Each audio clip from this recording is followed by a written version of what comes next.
Madam, എന്റെ കസിന്റെ കുഞ്ഞിന് പനിയോട് കൂടി അപസ്മാരം ഉണ്ടാകുന്നുണ്ട്. ഇനി അങ്ങനെ വരുമ്പോ എന്താ ചെയ്യാൻ പറ്റുക? ഇപ്പൊ നിങ്ങളുടെ കസിന്റെ കുഞ്ഞിനുണ്ടായിട്ടുള്ളത് കണ്ടീഷന് പനിയോട് കൂടിയുള്ള അപസ്മാരം, അതായത് ഫെബ്രൽ സീസർ.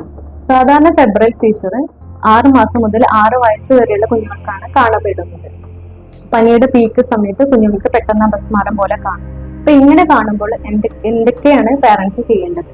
ഒന്നാമത്, ഇങ്ങനെ പനിയുടെ അപസ്മാരം വരുന്ന സമയത്ത് പാരന്റ്സ് യാതൊരു കാരണവശാലും പെട്ടെന്ന് ടെൻഷൻ ആവരുത്. കുഞ്ഞുങ്ങളുടെ അപസ്മാരം കണ്ടാൽ ഒരു സൈഡിലോട്ട് ചിരിച്ചു വിടും. കാരണം ഈ സമയത്ത് ചിലപ്പം കുഞ്ഞുങ്ങളുടെ വായിലും നൊരയും പതിയും വരാൻ സാധ്യതയുണ്ട്. അപ്പൊ ഒരു സൈഡിലോട്ട് ചിരിച്ചു കിടക്കാം.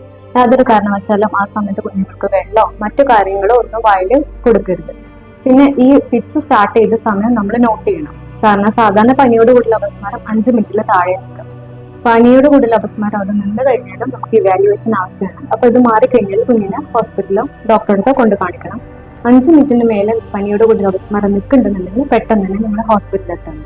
പനിയോട് കൂടിയുള്ള അപസ്മാരം കൊണ്ട് പിന്നീട് കുഞ്ഞുങ്ങൾക്ക് ബ്രെയിന് ഡാമേജ് അല്ലെങ്കിൽ കുഞ്ഞുങ്ങൾക്ക് പിന്നീട് അതൊരു അപസ്മാരമായിട്ട് മാറാനുള്ള സാധ്യത വളരെയധികം കുറവാണ്.